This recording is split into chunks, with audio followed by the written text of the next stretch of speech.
What a lovely day for a trip around the 187 miles of the M25. It's 117. 117 miles of the M25. Those 117 miles have been known to suffer from the occasional traffic jam, so before you venture onto the M25, make sure you know where the best place to stop for a charge, break, or perhaps even a picnic is. The M25, or Autoroute M25, as this free image from Google search calls it, is blessed with 4 services, starting with Cobham in the southwest, South Mimms to the north, Thurrock over in Essex, and Clacket Lane down in Kent. Our first stop was Cobham, which is supposedly the UK's busiest service station and the newest one on the M25, just after Junction 9. There are actually 2 charging providers here, Ionity and Ecotricity. You can check out my video up here for why I didn't bother with the very expensive Ionity ones. So, plenty of space, plenty of available chargers. Of course, the proof in the pudding will be if we can actually get successful charge. So, generally pretty reliable Ecotricity, but let's see what happens. She's working full on this charger. So it's only taken 3 attempts, but we appear to be working on Ecotricity's charger at Cobham. Inside Cobham, there's some real killer options, including both a Nando's and a Pizza Express, as well as the more staple providers like McDonald's and Marks and Spencer's. High quality snackage here at Cobham. Egg McMuffin, coffee, fruit, juice. We were plugged in for about 20 minutes on the Ecotricity charger, during which time one other charger was used by another driver. The Ionity chargers at the other end of the car park were about half full, so if you are looking for guaranteed charge on the M25, I'd say Cobham is your best bet. Oh, but no Dyson hand dryers. Oof.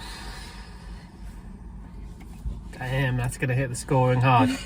A successful charge, good quality refreshments, but that disappointing hand drying equipment meant we were on the road with a slight air of disappointment from Cobham to South Mimms, our next stop.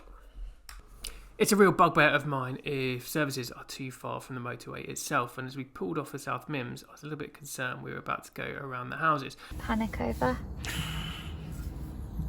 I mean, it's no Cobham, is it? You are Cobham, you are in. You're straight in. I think it's because Cobham's extra. I think that's why it gets extra in its title. I think extra is the brand.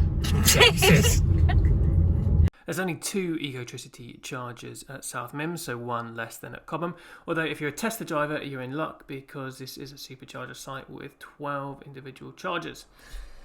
So, mixed situation here at South Mimms. 2 Ecotricity chargers. The ultra-fast CCS is not working. It's blank screen turned off. Just about managed to get the AC charger working. We're getting just shy of 11, which isn't too bad, but obviously not what you'd hope for. There's also another E-Niro driver just pulled up who wanted to plug in and charge. I did check with them that they weren't desperate, and they're not, so otherwise I would have given them this charger. They were just topping up like me, so I'll just move out of this one in 10 minutes once we've gone in and out of the services. Somewhere back there's a whole heap of Tesla chargers, which does really frustrate when there's like 12 empty charging stations, which are only available for Tesla drivers. But such is life. Should have bought one, I suppose. There you go. I knew that when I got the Kia. Good facilities here, of course. Infamously a Pret-a-Manger at South Mimms. Sign of a quality station for me. You've got a Pizza Express. Don't think it's actually open. Overall, quality situation. Inside there's other good options, from Waitrose to Subway, one of those random mobile phone shops, and yet they've invested big time in hand drying technology. That cinnamon Danish was top quality. Yeah, you know, it's a big standout achievement for Mimms. You're getting a Pret. You do not see that often, certainly not on the M25. And the man in there was French. Sacre bleu. So whilst the facilities and location of South Mimms are pretty top notch, with only 2 universally usable chargers and 1 not actually functioning, it's hard to recommend it as the top place to stop if you need to charge your car on the M25. Next stop was Thurrock, but before that, the actual reason for our trip, a walk around Epping Forest. Back on the road, we were through Bell Common Tunnel, which apparently has a cricket pitch on the top, and past North Ockendon, which is the only part of Greater London outside of the M25. Educational facts for you there. Now, I wasn't much looking forward to Thurrock because I remember from a previous visit that it's about 3 miles, or so it feels like, from motorway to the actual services themselves. Feels like I'm basically going to need another service stop just to account for getting to Thurrock services. This footage is sped up 20 times. Yes, that's 20 times faster than it actually took. Okay, Thurrock.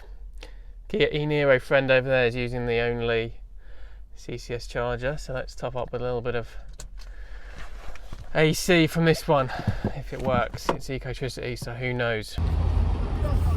Okay, we're at Thurrock. The charger works, so, and worked first time in fact. The last two didn't, so can't fault it on that. Inside contents look disconcertingly poor, but let's find out. Inside, the long distance theme continues as the toilets are hidden in this basement for some reason. The facilities are okay. There's a good M&S with a lovely range of plant-based foods if you're into that, and various other treats, but other than that, it's pretty unremarkable. Very popular amongst the HGV community here.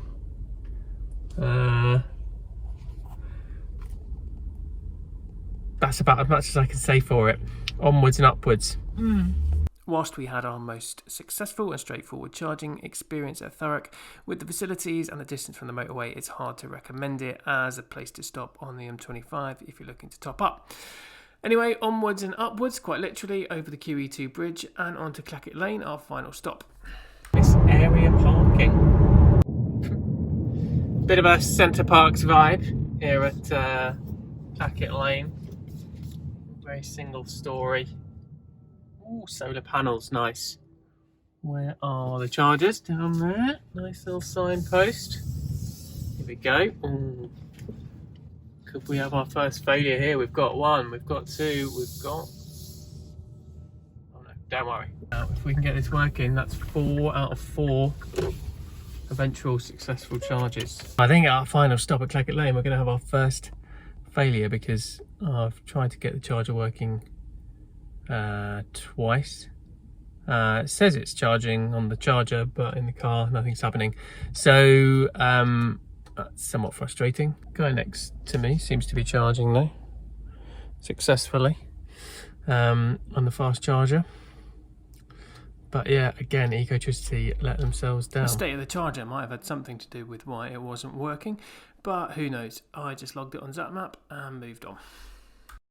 Clacket Lane has some nice outdoor seating areas and quite a decent variety of food options, so if you are looking for an extended break, then this might be the option for you, but with the dodgy charging situation, it's hard to recommend.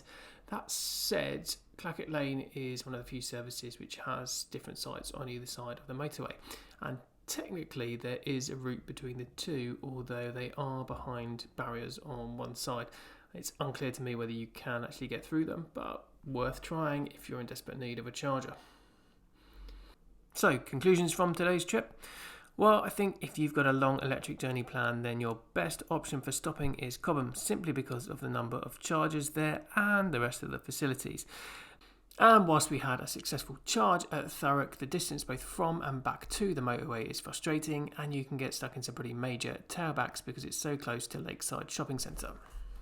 Thanks for watching, guys. Let me know in the comments what you think the best services are for an electric car driver and where you'd like me to review next in this series of videos.